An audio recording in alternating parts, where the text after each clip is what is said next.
with Steve and Sarah, who you just saw, excellent marksman in the film. And Henry, editor. Harry, sorry, editor of Tremors 4. So if you guys have any questions, just raise your hand. Thank you. That was kind of exciting.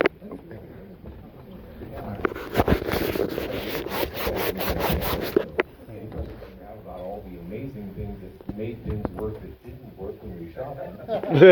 This is your guy. Anyway, go ahead.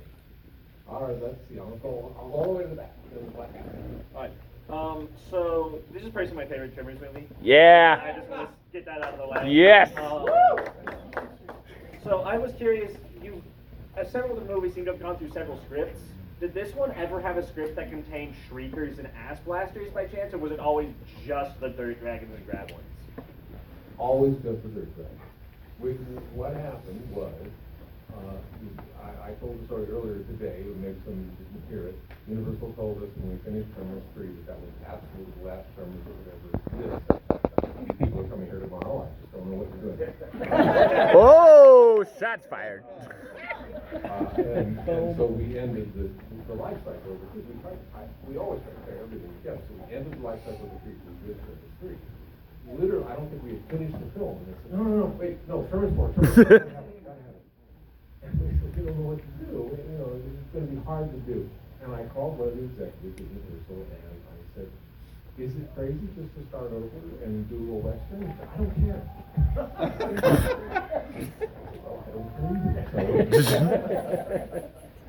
So that's how it came to be. And yes, we felt like if we were going to go back to square one, the one wrinkle we would try to throw into it was baby Graboids instead of full-size Graboids. So we would never try to get all the way from creatures to asteroids.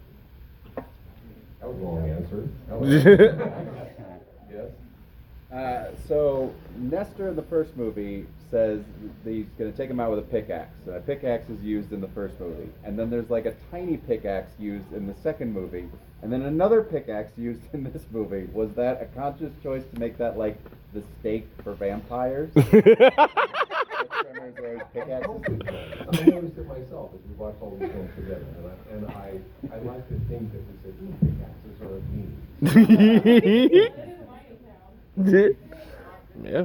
So I want to pause because one of the things that fascinated me about working with Harry was his style of editing. I'd like you to tell the group what you said to me when I said, Harry, come up to the set and work with us all day. So I learned a long time ago when I was working on worked on the miniseries Doom. Ooh. And I went to the set a couple of times.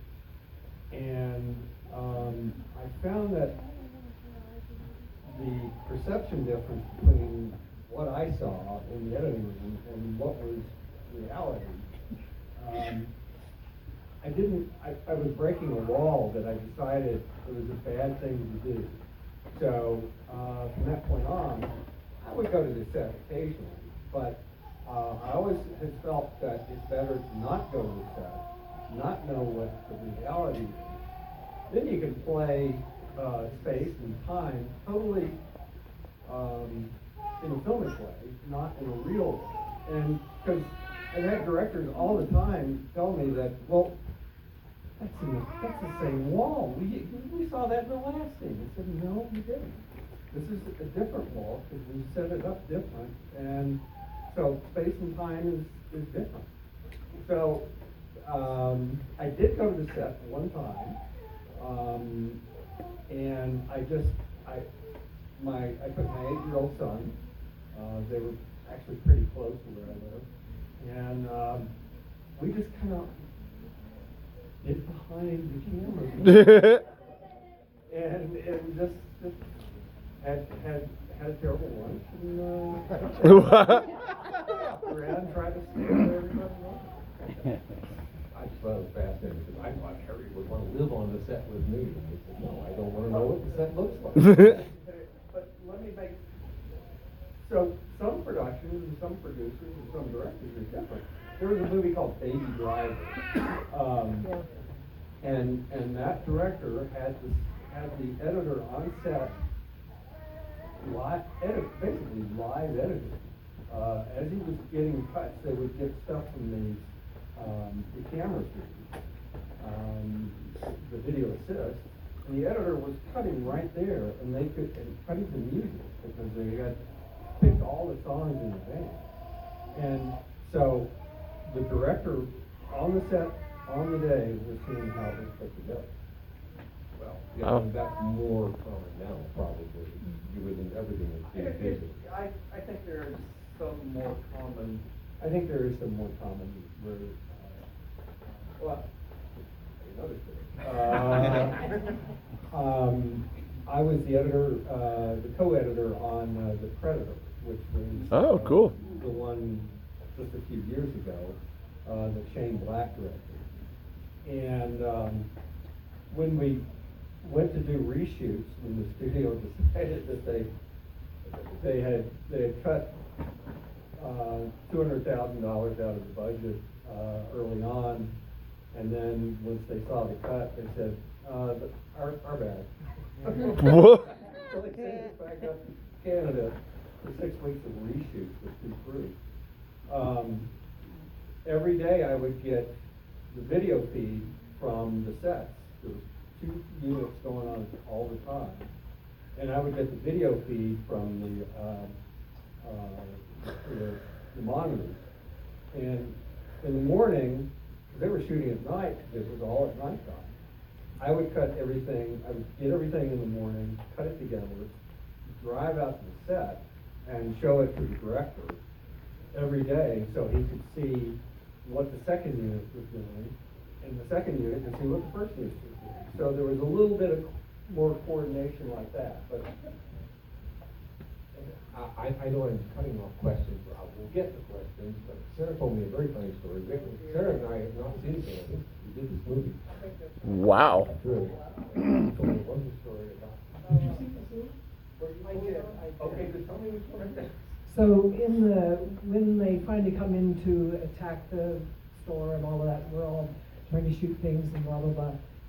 There were cameras set up all around it, as I recall, because we were trying to get the little store falling over in one take, collapsing in one take, because there was no way to redo that. They didn't want to have to, right, so they didn't want to reset everything up. So there were cameras all around. And we're all acting away like mad, and Ming Lo is wearing a hat, and you may have noticed he had a very long braid. The very long braid was attached to his hat, not his head. I did not know this, and in my acting panic, I was hanging onto the back of his jacket and his braid, and Ming is hanging onto his hat for dear life. Sir, let go. And I'm, what, sir? My hair is attached to my hat. I look over and I realize, oh Lord, and of course I start laughing. I really shot I'll never work again. And I'm laughing my head off, as is Ming. And all we're doing is trying to act like, oh yeah, we're terrified. When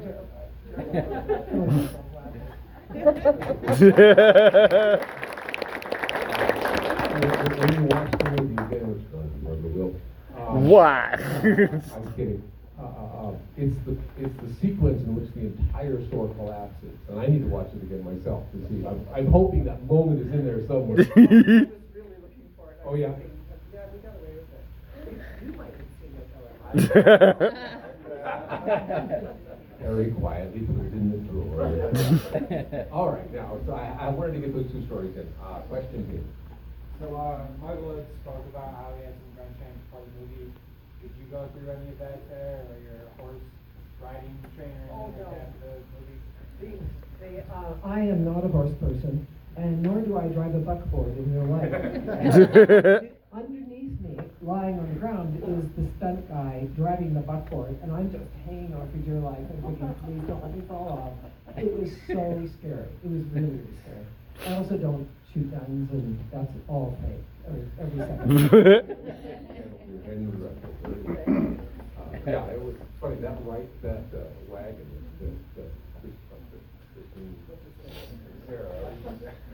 is right, it was really, and the stunt crew, they're good about, checking something. Well, we don't want to look too fast, and, the axles break and the wheels break, and we're like, okay, we don't want that. But yeah, there, somewhere, hopefully, there are some outtakes, and I don't know whether we'll be able to get them. We weren't able to show them tonight, it wasn't compatible or something.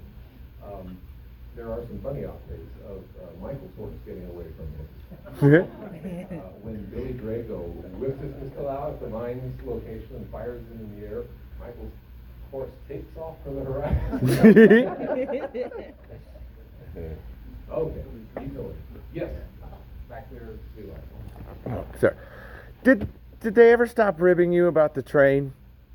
The train? You on the commentary, like you just keep like, oh, like, well, he had to buy this train, and everybody kind of made. You were talking to yourself, like everybody was making fun of me for buying this train, and you tried to put it in every single shot possible. And did they ever stop making fun of you for using the train? Oh, sorry, it's not a train. Oh my God, I'm sorry, Michael. Like the steam engine, yes. I don't know if you remember people making great fun of You, if you listen to the commentary, it seems like they were making fun of you. I listen to my own commentary. It was a love of, it was a dream of mine to get a steam fraction in. I love all the steam engines, and the possibility came up to get this in. In fact, we changed the end of the movie to incorporate the engine. Instead of the ending we had, probably had to do with a bunker or something. Okay, this wonderful guy who brought the engine every day and fighting out there hours early to get the boiler going every day. And it was great fun hacking around. Some of those outtakes, some people blowing the whistle and death. Way in the back, back there. Oh, yeah. Sarah, where were you before being casted into Tremors 4? Where was that before being cast? Yes. What year did we just say this was? 2004. 2004? Yep. No, I think it was 2002, right here. Oh wait, you filmed? No, you filmed it in 2. It was released in 2004. Where was I'm good with that. I was, I think I was somewhere in Los Angeles doing something or other. I don't remember. I had come off a television series for 5 years, and I think I'd done another television series for a few years, and then this came up. Oh, then, except I'm an actress, you can probably do it. You can project.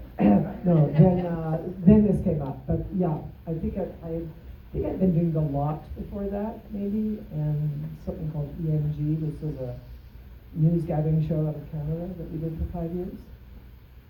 Lots and lots of credits for Sarah. Yes, back to the home. I had a question. When you guys casted for Kelly, was Billy Drago your guys' first pick? You know, that's a funny story, because that's a director being dragged in the direction he didn't expect to go. When we wrote the script, when we wrote the story, then Scott thought the wonderful guy on the script, embellished our story and gave us the dialogue in it. I was always thinking Billy the Kid. I always thought the Gunfighter was going to be this 19-year-old hotshot. And twice, my casting director came and said, you know, you really should consider Billy Drago. And I'm like, what? What are you talking about? And we read a lot of other people, and Billy came in and read it, and slowly won me over. I thought, God, he has this weird, completely slow way of talking, this completely eerie way of doing things. And you know, I couldn't have been more wrong, and I'm so glad that I changed my mind, because it's standout. As you know, we have people in the costume party today being Billy. He does have one of the best entrances into the movie ever. We worked hard on that entrance. We're forever to get that lightning bolt to work. Yes. Along those lines, okay, breaking it out to your different participation in this filmmaking experience, what was your favorite scene to act in, to shoot, and to edit? Starting with me. Like, what's a favorite?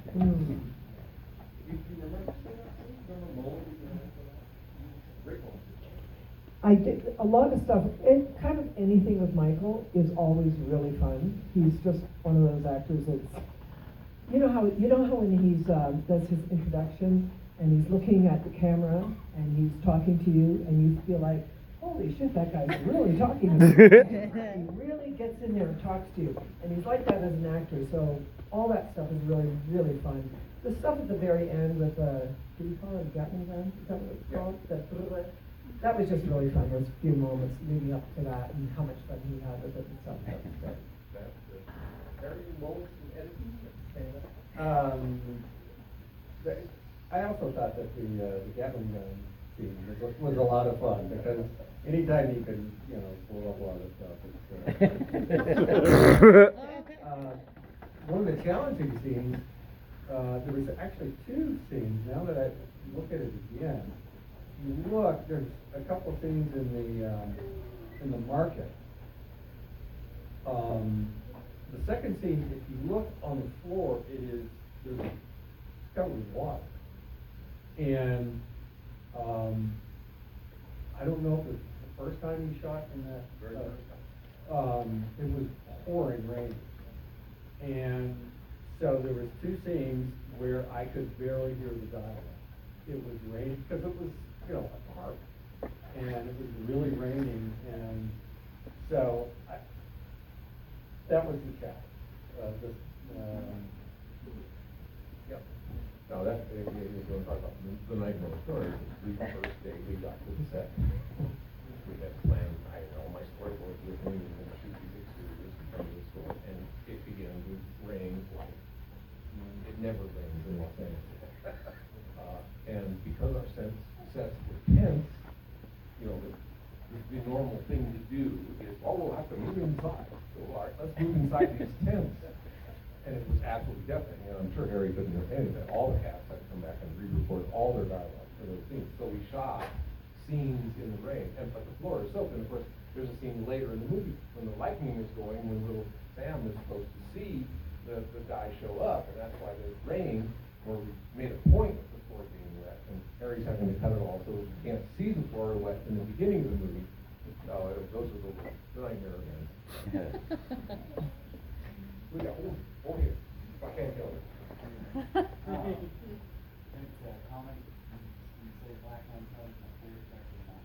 Thank you. Nice. Again, I applaud myself for changing my mind.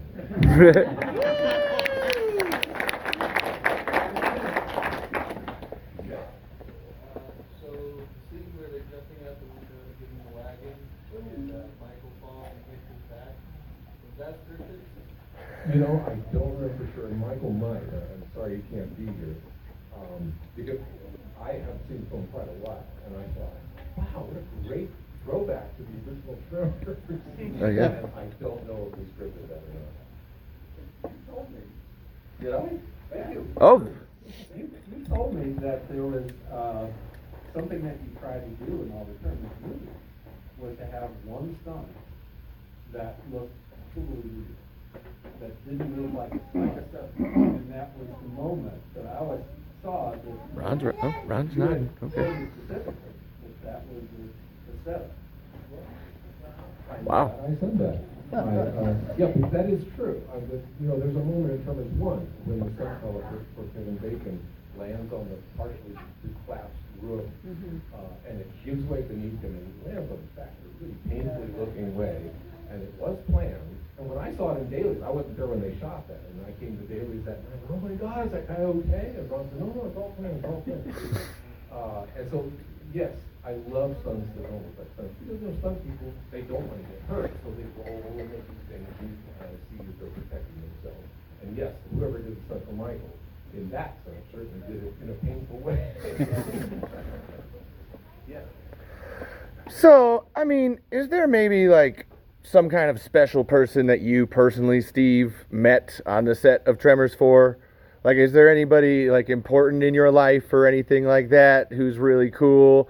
Maybe fairly adequate. Do you have any stories about like meeting someone on Tremors 4? I don't know about that kind of thing. So true. Thank you for saying it out loud. Yeah! Woo!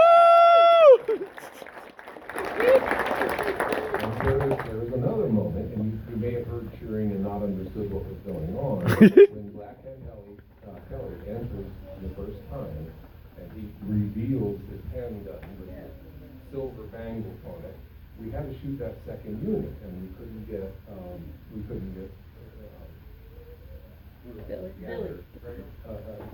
Billy there that night. And there was only one person small enough to wear Billy's outfit. So the poster shot is Michelle. Yeah! Yeah, Michelle. Yeah. Okay, yes. How many visual effects were actually in that? Because the model work and the puppeteering all looked really, really good. We went back, people were disappointed in Tremors 3, and it's not entirely the fault of effects people. I mean, we were early days of computer-generated graphics and so forth. It's very hard to get stuff to match the 35mm. Now that everything is shot digital, it all makes it a little easier to get to that. And again, we're low budget. We can't send it back to that 20 times.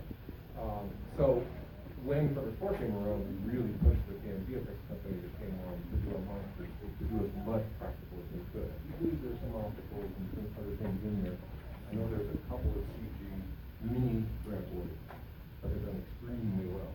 That are doing this. Yeah, and the shots with the graboid is really flexible, almost certain CG to cover that. But we did push back to get back to more mechanical stuff. Yeah, it looked really good. Very, very good. Yeah, I was kind of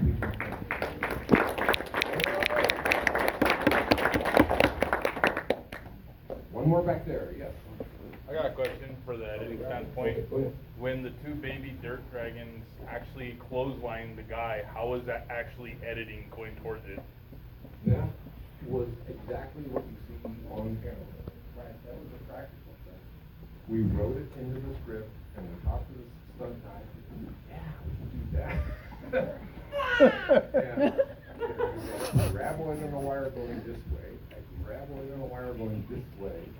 They timed everything out 100 times, and then stunt guy, who did good work, stopped it. Oh no, I'm sorry, there were wires on him too, because the graboids don't really weigh very much. So there's wires on him, wires on the graboids, and they synced it all up, and we shot it again. Okay, I think they're telling us to wrap up. It looks like everybody's exhausted. All right. Thank you all. Thank you. I know. All right.